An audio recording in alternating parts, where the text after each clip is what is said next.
Hi everyone, Tom here. It's been a while since I did a character reading, so I thought it might be interesting to do another one. And I just so happened to finish reading The Great Gatsby for the first time this weekend, so I thought that Jay Gatsby would be an interesting character to do a reading for, and he yielded a pretty interesting reading. I have my notes as always, so I'm not going to bother to redraw the cards. If anyone's been watching these, probably know by now that I don't improvise them. I take a lot of notes first. So the question that he asks sort of predates the beginning of the book a little bit, in that he's just discovered that Daisy, the lost love of his life, is living on Long Island, and he buys a house from which he can see her house every night. And his question is, what's going to happen now that he's moved there, and he's started the path of pursuing her. And the three cards that we got were the High Priestess, Strength, and the Five of Pentacles, all upright. Although there are reversals in the deck. I did do reversals. These all came up upright. And we'll launch right in. There's actually two readings within these three cards, which is interesting. There are two sort of ways to look at them, and doing that adds layers. So we start with the first method, which is really just a basic sort of 1, 2, 3. This happens, then this happens, then this happens. Whoops. So I'm going to work with my notes here, but we start with the High Priestess, and the High Priestess seems to say that now that he's found this great mysterious creature, this person that he's longed for so long, that he's excited, and he feels he's ready to receive all of the truths, all of the mysteries, all of the magic that she holds, which a great love affair can do. It can reveal all these mysteries. She's got all this magic to offer, and he's ready to receive all those secrets. He wants to go, the sort of water there. I think because they're on an island, Long Island, it matters a little bit. So within there, he wants to go sort of swimming in the depths of the secrets that she has to offer. But with the High Priestess, it's always important to remember that she's not really all that she appears to be, and she's not going to let anyone into her world, into those secrets, as quickly as maybe most of us would like, particularly this character. She makes folks earn it, and you can see it, but you can't touch all of it. And so much of what you see of her is actually hiding a lot of what's there. So she in herself is her own veil. She's showing you what she wants to, and she's hiding a lot more. And what she's showing you is actually obscuring a lot of information that she has to offer. I would say that he believes that he's seeing the sum total, but if he looks closer, and he should, there's more hidden that he can't see. And that he can only really glimpse the beginning of. So it's right out of the gate, it's a more complicated situation than just the love of his life is there. She is a more complex person, and has a lot to hide, and is hiding a lot more than he thinks.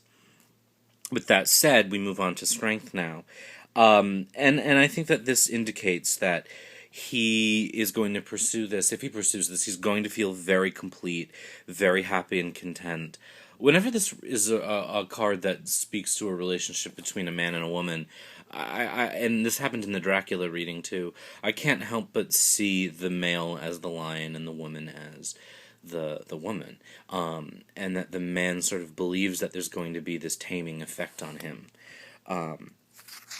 That she will tame him, and that can make someone feel strong, and that in fact that's a good thing, and that this is going to be sort of a summer, an experience of contact, of emotional contact, and these sort of gentle summer days of really connecting with this person, which brings up all the sense of strength, a sense of invincibility. It may even make him feel like he will be willing to adapt about himself and change those things that she doesn't like. And all of those things will bring out, he feels, the best in him. And may, for a time, do that. They may, in fact, bring out the best in him. This could be a sort of warm, wonderful feeling. And I tie it into summer because of the card, but also Strength's relationship with Leo. But then we get to the Five of Pentacles here, and reality kicks in. as it does. And so sort of we have this mystery leading into this great summer of contact and strength and power and wonderful things, leading into being sort of cut off by the period on the sentence, which is the Five of Pentacles. And reality interferes here. The real world interrupts the sort of idyllic spiritual awakening that begins the reading. The fairy tale comes to an end, and the stark reality sort of jolts you awake. And you'll probably, if he continues on, finds himself shut out from the world that he wants to be in.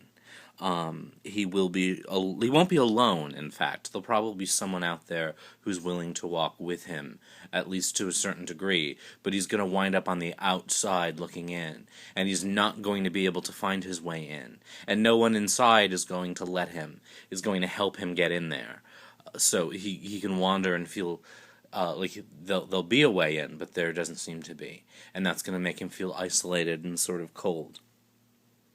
It's going to leave him wandering. And after all of this loveliness, this desolate feeling is going to be pretty dramatic. It's going to be pretty upsetting. Practicality is going to interrupt things. So, in terms of the basic reading here, if he pursues things the way things are going now, the fairy tale gets interrupted by the reality that there's a world that he wants access to, he probably can't get access to. But, as I said at the beginning, there are almost two readings within this reading. And the way that there's another reading is sort of looking at the cards with a slightly different flow. And we sort of go A, B, C here. But if we look at the way that the energy of the cards are moving, we see that Strength and the Five of Pentacles almost are going their own separate ways. They're parting. Dry throat. And that's something interesting to look at. Strength, it's not looking at the High Priestess, but the energy is pointing towards it. And I think what that says is that if he has the strength to consider her, and we'll say that she's the High Priestess, from something of a distance, to appreciate her as the way he remembers her, to appreciate her from afar, from that great side of the other side of the water, so to speak, he's going to be better off if he can appreciate what he had and let go trying to activate a future with it. Then maybe he can move away from this feeling of desolation and appreciate things in a different way. That's a harder path to take. It requires a lot of strength in order to say, that part of my life is over and I'm going to appreciate what it was, but not actively pursue it. But if he takes that road, he could avoid this altogether. So there's our reading for Jay Gatsby at the beginning of his pursual of his long-lost love. And pretty simple, but within these three basic cards, we actually find two readings, one path, one showing an alternative. Not every reading does that, but this one does, so that makes it particularly interesting. So there we go. If you have thoughts or you have different interpretations, feel free to leave them in the comments, and otherwise, have a great week.